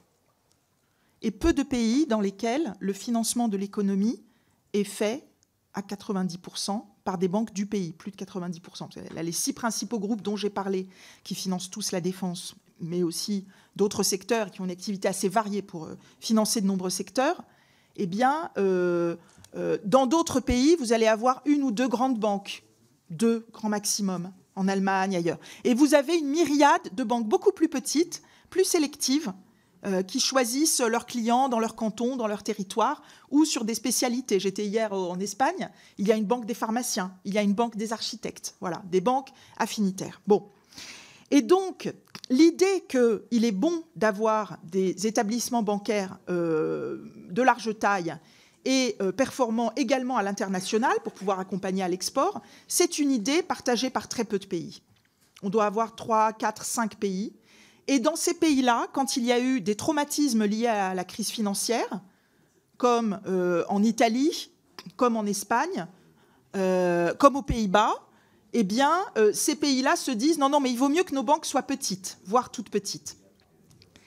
Et donc, on a un certain nombre de règles par rapport aux États-Unis. Vous voyez, l'impact des règles de Bâle internationales, bancaires internationales, sur les banques européennes, ça va être une augmentation de nos obligations de 15%. Donc une réduction de nos capacités, je schématise, de 15%. Bon, à la louche. Hein. Une réduction de nos capacités de financement. Ça faudra mettre beaucoup plus d'argent pour faire la même activité. Aux États-Unis, l'impact, c'est 0. Monsieur Trump a décidé de ne pas appliquer. Et de toute manière, son prédécesseur avait décidé d'appliquer ces règles, mais à condition que ça ait un impact 0. Voilà. Au Royaume-Uni, c'est un impact 0. Donc en fait, en France, on stérilise une partie de nos capacités de financement et, du fait de règles européennes, et on a beaucoup de mal à convaincre ailleurs en Europe. Voilà. Votre question sur... et donc ce sujet de souveraineté, il faut qu'on l'explique comme étant la capacité à maintenir des acteurs de poids sur le territoire national, sur le territoire européen, et que ça a un intérêt. C'est de l'autonomie stratégique. Le jour où vous avez la filiale France ou la filiale Europe de l'Ouest, ou la filiale Europe de l'Ouest, Afrique, Moyen-Orient, qui doit prendre ses ordres à Pékin, à New York ou je ne sais où, ben écoutez, vous n'avez pas exactement le même genre de service que celui où les ordres se prennent partout en France. Et donc ça, c'est quand même extrêmement important. Et votre question, alors vous m'apprenez l'existence de ce projet de souveraineté, parce que pour le coup, nous n'y sommes pas associés, malgré des contacts réguliers avec le ministère de la Défense. Pour le coup, on est en dernier lieu dans la course. Voilà. Et à votre disposition pour prolonger l'échange. J'aimerais répondre à votre question dans une démonstration par l'absurde et personnelle. Il se trouve que j'ai le grand honneur d'être membre du conseil d'administration de l'équivalent de BPI en Lituanie. C'est un conseil d'administration très actif. En Lituanie, il n'y a pas de banque lituanienne. Ça n'existe pas. Elles sont à 100% rachetées par un certain nombre de pays nordiques. Et je peux vous dire que la façon de travailler de Ilte, donc notre équivalent lituanien, notamment sur l'industrie et notamment sur la défense, puisque je ne vais pas vous cacher qu'en Lituanie, le sujet défense est un sujet absolument massif, est très différent de ce qu'on peut faire en France. Ce genre de discussion que nous avons là n'est même pas envisageable. N'est pas envisageable. Donc, franchement, je pense qu'il y a une très grande différence si on n'a pas de grande banque française. Merci. La parole est à Mathieu Bloch pour le groupe UDR. Bloch, pardon. Non, Bloch. Non, Bloch, pardon. Oui, c'est bien ça. Ah, mais bon. Merci, Monsieur le Président. Merci pour vos interventions aussi sans langue de bois. D'ailleurs, ça serait de nature à se poser la question si un jour on ne devrait pas créer une mission flash, finalement, comme on le fait sur d'autres sujets, sur le sujet du financement de notre industrie de défense, et d'avoir peut-être un panel de ce qui se fait ou pas, puisqu'on entend des choses autant que ça soit totalement éclairant, et peut-être autrement qu'un seul document des directeurs de banque qui l'assure. Ce serait peut-être bien qu'on ait une mission là-dessus, peut-être dans les mois prochains. Madame la directrice, monsieur le directeur, je vous remercie pour votre présence aujourd'hui et pour vos interventions. Ma question s'adressera à vous, monsieur Lagarde. Nous évoluons dans un environnement économique imprévisible, marqué par des crises successives, notamment sanitaires et énergétiques, qui ont souvent des conséquences géopolitiques majeures. Le secteur de la défense est l'un des derniers grands avantages comparatifs de la France dans l'économie mondiale. Alors que le déficit commercial est devenu abyssal sous Emmanuel Macron, la France demeure tout de même la troisième puissance exportatrice d'armes dans le monde. Cependant, nous ne saurons maintenir notre fleuron industriel sans assurer la résilience financière des entreprises stratégiques de la BITD. Ces entreprises font face à un double phénomène. D'abord, le secteur de la défense connaît des avancées technologiques spectaculaires en un temps record. Elles ont donc besoin d'investissements massifs dans la recherche et le développement si elles souhaitent se maintenir dans cette course technologique permanente. Aussi, la nouvelle donne géopolitique et la multiplication des conflits leur imposent de suivre une nouvelle cadence de production.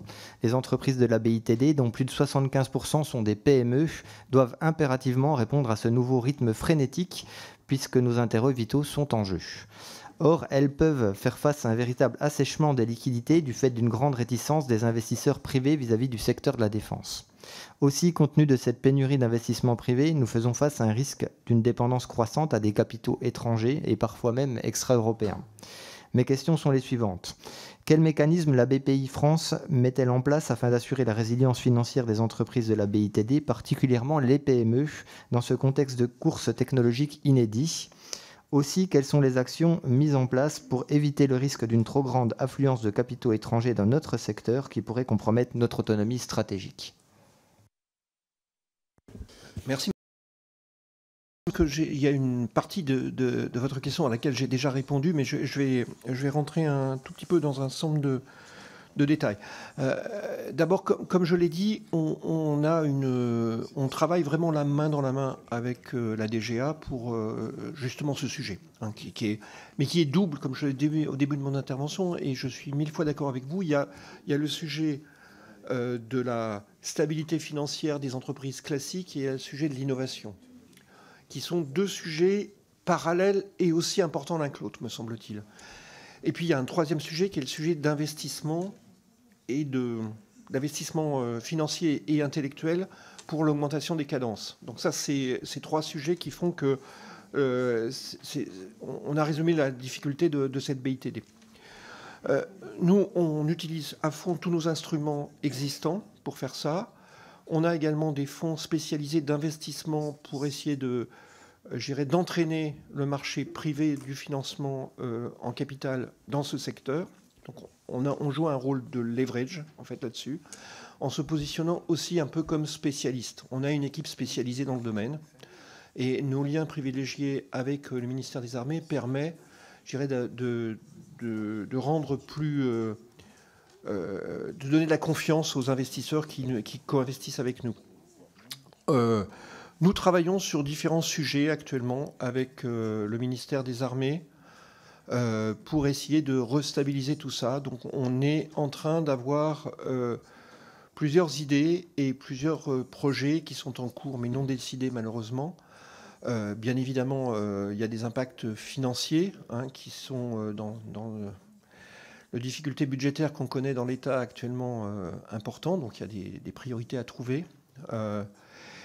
Autour de ça, notamment pour la structure des entreprises les plus faibles dans le monde de la BITD, pour essayer de les soutenir au travers de ce que M. Santoul disait tout à l'heure du sujet quasi-fonds propres. On a beaucoup utilisé les OCA, OPSA, etc. En post-Covid pour permettre d'éviter de valoriser des entreprises qui avaient besoin de fonds propres, parce que quand on est en crise, c'est difficile de valoriser une entreprise, elle a une valeur très faible. Donc on travaille sur ces sujets-là, on travaille sur les sujets d'accompagnement plus forts. Et puis, je dirais, j'en ai dit 2 mots tout à l'heure, on a une version proactive des choses, c'est-à-dire qu'on va dorénavant voir directement les entreprises de la BITD. C'est-à-dire qu'on a une liste d'entreprises et nos chargés d'affaires en région prennent leur voiture et vont directement prendre rendez-vous avec les entreprises pour leur parler. Et ça, je pense que c'est très important parce qu'il y a aussi un problème culturel d'un certain nombre d'entrepreneurs qui est de partir du principe que le financement extérieur n'est pas forcément la solution pour eux.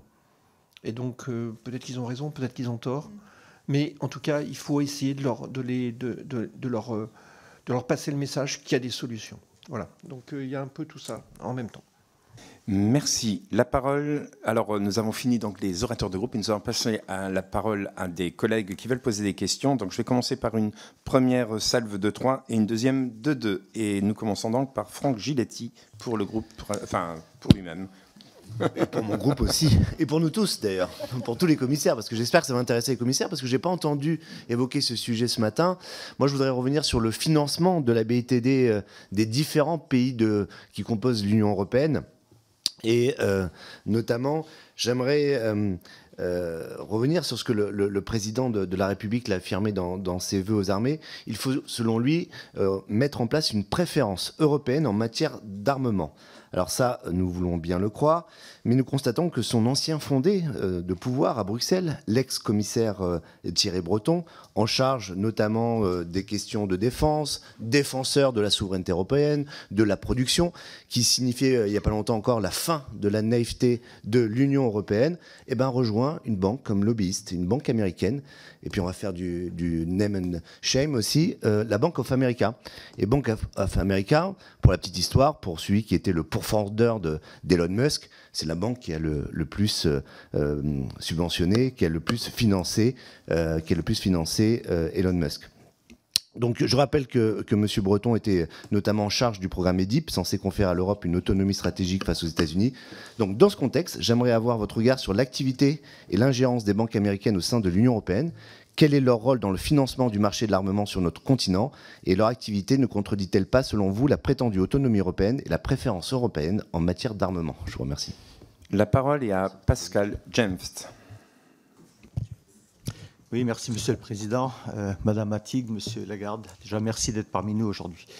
Nos industries de défense sont poussées à être plus productives, notamment via nos engagements envers l'OTAN, qui nous impose de consacrer 2% de notre PIB à la défense. Donald Trump souhaite que cet effort soit porté à 3%. À cela s'ajoute l'influence toujours plus croissante de l'Union européenne, incitant les pays membres à investir davantage dans d'autres domaines comme l'écologie, par exemple, ce qui peut pousser certains investisseurs à se détourner de la défense. La question qui se pose pour nos industriels de la défense est de savoir si leurs investisseurs sont en mesure d'adapter leur financement et sinon, comment obtenir des fonds supplémentaires. Pensez-vous qu'il existe un risque sérieux d'immission d'influence étrangère via un appel à des investisseurs privés étrangers?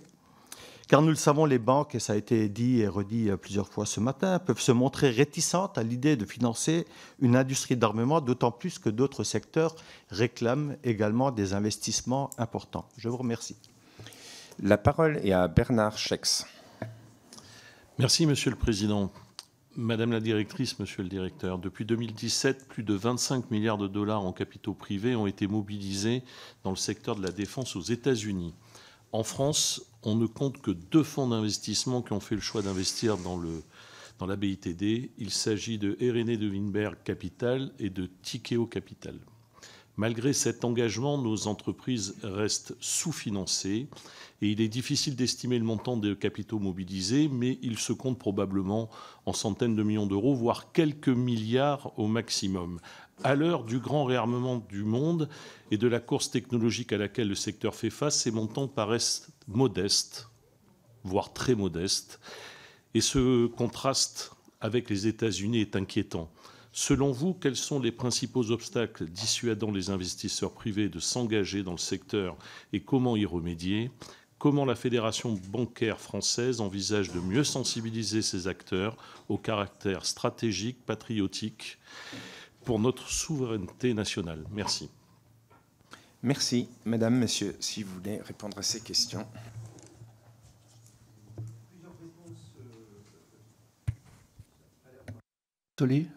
Ah, c'est bon.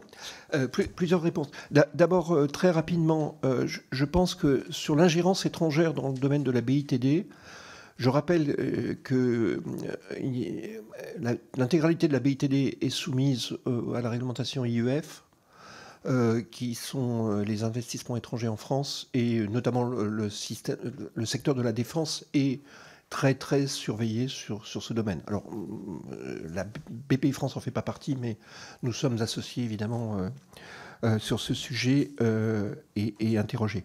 Donc, il y a des systèmes de protection. Ils ne sont pas toujours parfaits, bien évidemment, mais il y a des systèmes de protection. Pour revenir sur votre question, monsieur le député, il y a en effet 2 fonds privés spécialisés dans le domaine de la défense, R&D et Tikeo. BPI France est investisseur dans ces fonds et soutient bien évidemment ces fonds. Je note également que le groupe Caisse des dépôts, fait exceptionnel parce que c'est le secteur de la défense, donc notre maison mère, a aussi co-investi à nos côtés pour soutenir ces fonds. Donc je crois qu'on a beaucoup donné. Pourquoi est-ce qu'un certain nombre d'investisseurs institutionnels ne sont pas fans ? Je pense qu'il y a beaucoup de problèmes culturels derrière ça, c'est-à-dire que ce sont des domaines peu connus. Et il y a un deuxième problème, certains ont dans leur doctrine une exclusion. Donc il n'y a pas que les intermédiaires qui ont un problème de doctrine. Je pense que ce problème de doctrine a été largement résolu en France sur les intermédiaires, mais il y a aussi les asset owners, donc les investisseurs au-dessus, qui investissent dans les fonds, qui financent les banques, etc., qui eux-mêmes peuvent avoir ce problème. Et là, on a moins résolu le problème.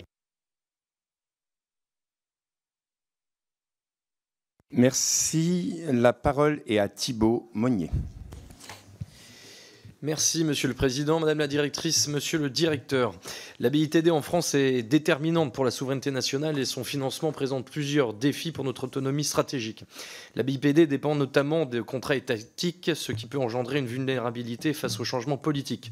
Si les entreprises naviguent dans un environnement incertain, les retards de financement et les annulations de programmes peuvent avoir des conséquences extrêmement graves sur leur opération. Il nous faut par ailleurs tenir compte de la concurrence internationale. Nos entreprises françaises rivalisent avec des géants mondiaux disposant de ressources financières considérables et de soutien étatique solide. L'une des nécessités est que nos entreprises puissent anticiper la production et l'industrialisation de leurs produits. Selon vous, comment la France peut-elle améliorer la prévisibilité du financement de la BITD pour surmonter ces défis ? Je vous remercie. Merci. La parole est à Florence. Merci, Monsieur le Président. Madame la Directrice, Monsieur le Directeur, le besoin de financement de la BITD est plus que jamais d'actualité. De nombreuses entreprises rencontrent des difficultés à se financer. Une certaine frilosité des banques et des investisseurs face aux exigences de la conformité bancaire et de la taxonomie verte européenne vis-à-vis d'industries jugées trop risquées au regard des critères ESG. À l'inverse, les États-Unis n'ont pas hésité à investir en Europe. Par exemple, la part des investisseurs institutionnels américains est passée de 25% en 2017 à 42% en 2022 dans le capital de Thales, aux dépens des Européens, passés de 40% à 28% sur la même période. Quelles solutions mettre en œuvre afin que notre industrie de défense puisse se battre à armes égales avec nos concurrents internationaux ? Que pensez-vous d'initiatives privées tels que SauveTech Invest, la plateforme de financement participatif dédiée aux startups pour soutenir l'innovation, et aux PME ETI pour la réindustrialisation. Je vous remercie. Merci. La parole est à vous. Merci beaucoup. L'amélioration de la prévisibilité de l'État, je dirais que ça vient de la tenue des lois de programmation. Donc voilà, je pense que c'est quand même, il n'y a pas de solution miracle. Et on a aussi des échanges très réguliers à avoir avec le ministère de la Défense, avec les entreprises, pour qu'elles aient quand même une bonne vision de leur plan de trésorerie, et aussi avec leurs donneurs d'ordre. Donc voilà, je dirais, on n'a pas beaucoup de conseils à donner dans ce domaine. C'est un sujet de tenue des engagements, et on a vraiment le sentiment que cet engagement tient dans le temps. Le sujet qui a été posé par rapport aux États-Unis, à la fois du côté des banques américaines, de leur place en Europe. Alors, je n'ai pas plus de chiffres spécifiques à la défense sur le financement des banques américaines que par les banques françaises. Ce que je vous ai dit tout à l'heure, c'est qu'elles faisaient quelques pourcentages du financement des entreprises en France. Quelques pourcentages. En fait, l'activité des banques américaines en Europe est concentrée sur de grandes entreprises, fortement rentables, fortement internationalisées. Et donc, quand vous appelez New York pour avoir des lignes de crédit pour prêter à ce type de clients, ça ne pose pas de difficulté. Voilà. Et donc, vous avez aujourd'hui une facilité des États-Unis à exprimer sa puissance partout. Mais parce qu'il y a plus d'argent aux États-Unis. Il y a moins de fiscalité, il y a beaucoup moins de protection sociale, et donc beaucoup de personnes investissent leur argent de manière risquée en espérant avoir plus demain. C'est un modèle différent, mais qui a aussi des conséquences en matière d'épargne. Je ne suis pas en train de porter un jugement, je donne simplement une explication. Et donc tout ça conduit à des méga profits dans certains secteurs qui peuvent s'investir absolument partout dans le monde. Donc ça, c'est une réalité. Le sujet, c'est de savoir comment les décideurs européens se saisissent de ça. C'est-à-dire qu'en fait, si on accepte que les banques européennes, par exemple, vont avoir 15% d'obligations en plus, et même qu'on trouve ça très très bien parce qu'on sera encore plus sûr, il faut admettre que le revers, c'est que on prendra moins de risques. Et donc, peut-être qu'entre 10 secteurs, on choisira plus la défense que les autres, mais ça en fera moins pour les autres, parce qu'il y a moins d'argent au total. Voilà. Et donc, je pense que ça, c'est quelque chose que les autorités européennes, aujourd'hui, ont du mal à assumer. Se dire, on est arrivé à un bon niveau de stabilité, maintenant, on n'augmente plus les obligations, on reste là où on est, parce que déjà, là où on est beaucoup plus petit que les Américains. Et donc, si on veut croître, il faut... je dirais, dans le temps, stabiliser ces règles. Donc nous aussi, on a besoin de prévisibilité des règles. J'ajoute que sur le sujet des investisseurs, le financement participatif, aujourd'hui, c'est une toute petite partie du financement des entreprises de manière générale. La question qui se pose pour toutes les formes d'investissement, toutes les situations qu'on a citées de financement innovant, c'est au fond, tout le monde est patriote. Je veux dire, l'immense majorité des gens sont patriotes et souhaitent soutenir leur pays.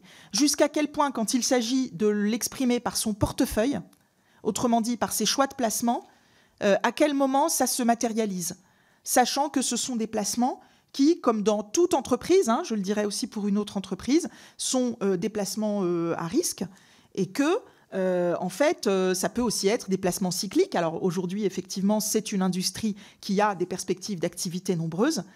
Et donc, je pense que la question qui se pose pour le financement participatif, comme pour les grands investisseurs qu'a cité Pascal Lagarde tout à l'heure, c'est la même. C'est une logique patriotique profonde, mais qui ne s'exprime pas dans le portefeuille. Voilà. Un complément tout à fait court, mais... sur la prévisibilité, je pense que c'est un sujet clé. La LPM donne une prévisibilité aux maîtres d'œuvre industriels. Il faudrait que cette prévisibilité soit déclinée sur les différents niveaux de sous-traitance en dessous. Et ça, je ne suis pas totalement persuadé que ça soit le cas. Je sais que c'est un sujet d'inquiétude côté de nos partenaires DGA. Des capacités d'avoir ce genre de choses.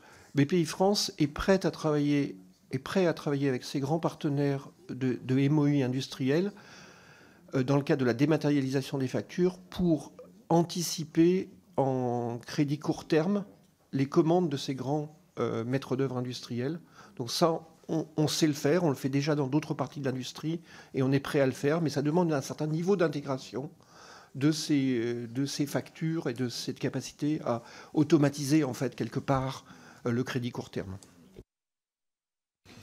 Merci beaucoup pour ces propos très intéressants. Et c'est vrai, effectivement, les grands donneurs d'ordre, peut-être qu'on doit suivre ça. Dans l'agroalimentaire, c'est un problème aussi qu'on a suivi, hein, quelque part. Est-ce que ça ne commence pas aussi à se traduire dans la BITD? Et c'est un beau sujet. Merci d'éveiller notre vigilance sur ce sujet.